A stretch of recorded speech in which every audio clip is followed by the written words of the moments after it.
s'est tenu mercredi dernier, 11 février 2015, le conseil municipal.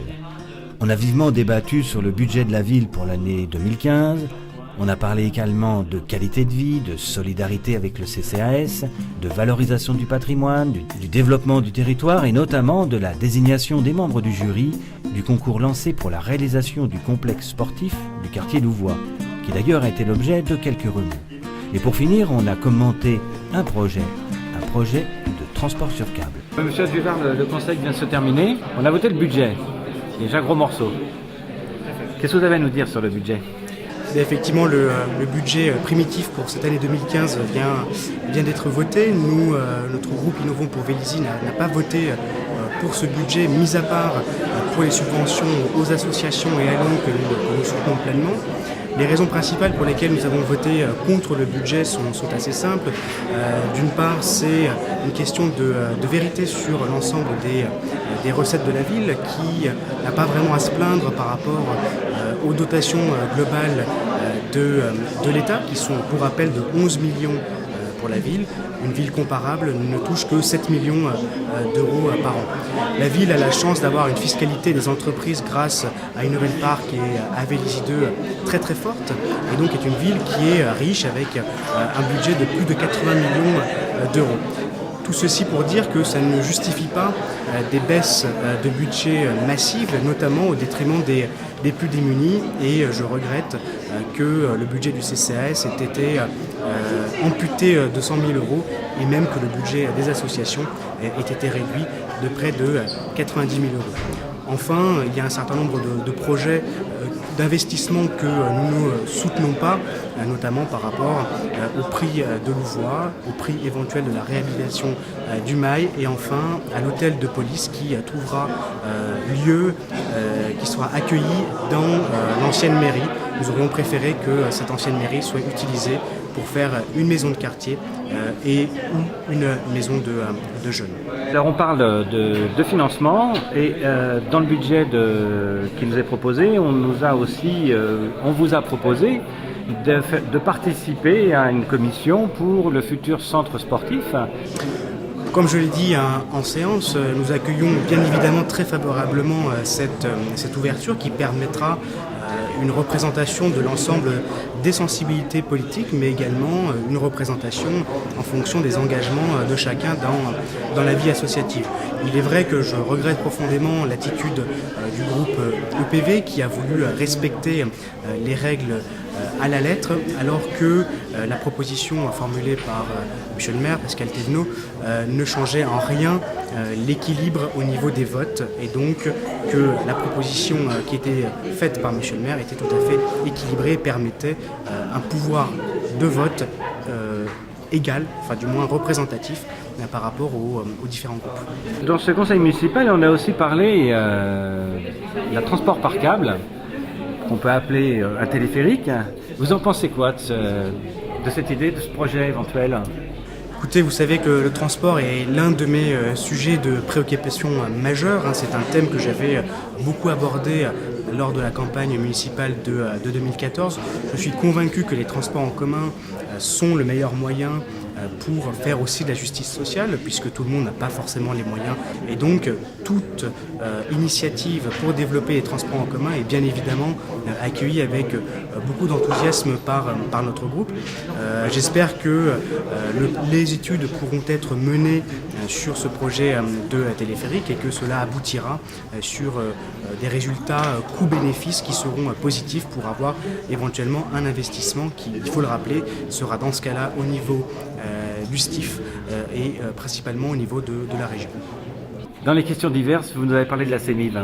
Tout à fait, oui. C'est un sujet qui me tient à cœur puisque j'ai été saisi par de nombreuses personnes concernant les augmentations de loyers liées au renouvellement de leur bail. Il est vrai que la CEMIV doit rentrer dans ses coûts, mais on ne peut pas oublier que beaucoup de Vélizyens ont des dépenses contraintes qui sont très élevées et que dans un contexte de crise, les augmentations successives de loyers de la CEMIV commencent à devenir très difficiles à supporter pour de nombreux Vélizyens. Et j'appelle donc à une modération, un encadrement des loyers de la CEMIV ou à tout le moins une véritable réorientation des personnes les plus démunies vers le CCAS pour qu'ils puissent être aidés dans ces dépenses contraintes dans leur quotidien et améliorer ainsi leur pouvoir d'achat. Mais dans ces questions diverses, est-ce que le maire a pu répondre favorablement? Qu'est-ce qu'il en ressort de la réponse de monsieur le maire, qui est aussi le président de la CEMIV? Les réponses qui ont été apportées par monsieur le maire, je les comprends, mais elles ne me conviennent pas totalement. Monsieur le maire, bonsoir. Le conseil municipal vient de se terminer. Il y a eu un gros morceau, le budget. Qu'est-ce que vous pouvez nous dire sur ce budget 2015? C'est que ça reste un budget volontaire avec des grands investissements qui vont se faire, l'investissement sur Louvois et puis des nouveaux équipements publics que l'on lance aussi avec notamment le gymnase, le centre sportif de Louvois, où j'ai souhaité associer tous les groupes et non inscrits dans le jury de concours, ce qui n'a pas été compris de manière poéticienne par le groupe de Blanchard. Mais je pense que c'est tant pis pour lui et on a tout intérêt à avoir un équipement comme on a réussi à avoir sur Louvois qui soit unanimement attendu et apprécié. Donc c'est tout le sens de ma démarche. Et puis dans le budget aussi, l'effort au niveau des associations, puisque c'est le seul budget qui est en augmentation de 2,2% et c'est tout à l'honneur de la majorité de continuer à accompagner les associations vélisiennes qui font une des richesses de Vélizy. Et puis aussi le social, puisque on va avoir une deuxième navette pour les seniors, on va participer à l'aide pour ceux qui ont peu de ressources, avoir accès à une mutuelle, avoir accès aux dépenses dentaires, aux dépenses de lunettes, tout ce qui n'est pas pris en charge par le gouvernement et que l'on va continuer à accompagner pour que aussi bien ceux qui sont avec des ressources importantes puissent trouver une vie agréable à Vélizy, mais que aussi ceux qui ont moins de ressources dans ces temps difficiles puissent aussi continuer à apprécier la vie vélizienne et à être accompagnés dans leur quotidien. Mais justement, dans le social, il y a eu une sorte d'incompréhension avec le budget du CCAS. Alors, le budget du CCAS, en fait, a été artificiellement plus important que nécessaire. Alors, c'était peut-être un affichage qui voulait être fait précédemment. Moi, je pars du principe que le budget doit être sincère, mais le budget, comme vous le verrez au mois de mars, quand on verra le budget du CCAS continue à être en augmentation dans ses dépenses, oui, mais avec... il reste le même, il augmente même un petit peu. Il augmente par rapport aux prestations qui seront données, mais il ne sortira pas avec un excédent, et puisqu'une association n'a pas à placer l'argent public. On a aussi parlé du transport par câble. Moi, j'appelle ça un téléphérique. Qu'est-ce que vous pouvez nous dire sur ce projet, cette idée ? Là, le transport par câble, en fait, répond à un besoin. À Vélizy, on a le tram, on va avoir des liaisons avec Saint-Quentin, des liaisons avec Jouy. Mais la liaison Pont-de-Sèvres-Vélizy est primordiale, surtout, je dirais même Pont-de-Sèvres-Vélizy-Saclay, puisque Saclay va accueillir 70 000 étudiants, 20 000 chercheurs, des centres de recherche importants, et donc avec des échanges importants, puisque je rappelle que Vélizy est le premier centre de recherche d'Île-de-France, et on a besoin donc d'avoir un axe Pont-de-Sèvres, Vélizy important, et avec le maire de Sèvres, on a porté l'idée d'un téléphérique, puisque personne n'imagine supprimer une voie sur la 118 pour faire passer un bus en site propre. Donc, alors que c'est ce qui était prévu. C'est ce qui était bizarrement porté par mon prédécesseur. Mon prédécesseur imaginait supprimer une voie dans la descente du pont de Sèvres. D'accord.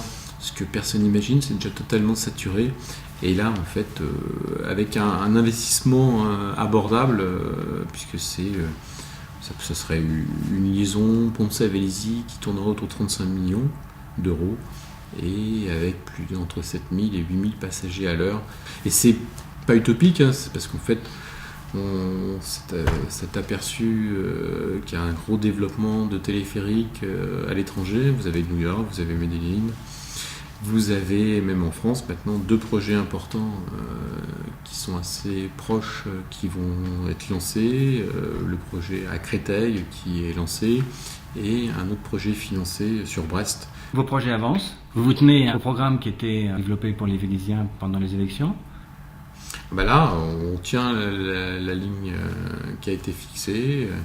Louvois, Wagner, et puis aussi tous les projets au niveau de la mobilité, puisque vous avez Autolib qui va voir le jour en 2015, vous avez des bornes de recharge électrique, vous avez des nouvelles lignes de transport, notamment qui vont être renforcées sur Versailles, les lignes de rabattement qui vont être aussi proposées avec la mise en service de la deuxième phase du tram, donc aussi bien le cadre de vie, le monde associatif, le paysage, les équipements et retrouver en fait un Vélizy moderne, attractif et qui respecte son cadre de vie. Mais les mauvaises langues pourraient dire oui, aujourd'hui on le peut, mais dans quelques années, avec un budget qui sera rétréci de 10 millions d'euros, est-ce qu'on pourra continuer à... C'est pas un budget, c'est l'État qui se désengagera de 10 millions d'euros, mais mon rôle en fait c'est de développer les ressources de la ville, en développant l'attractivité économique et en faisant venir encore plus de belles entreprises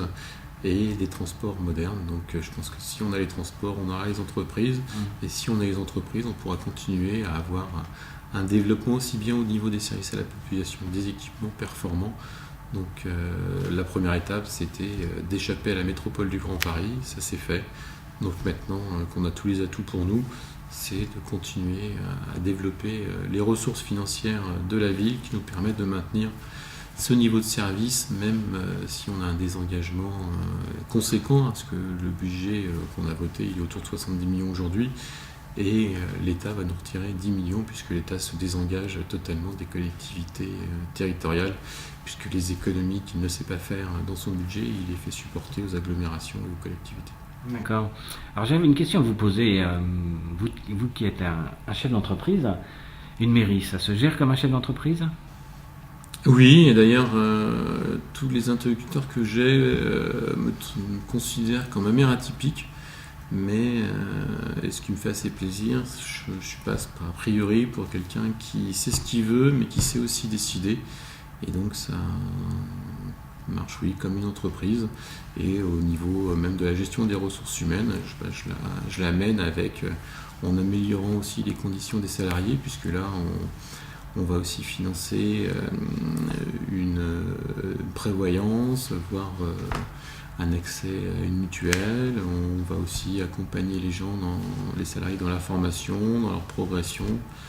Et par contre, après, à chaque fois qu'un poste se libère, on se pose la question sur la réorganisation et pour être plus efficace.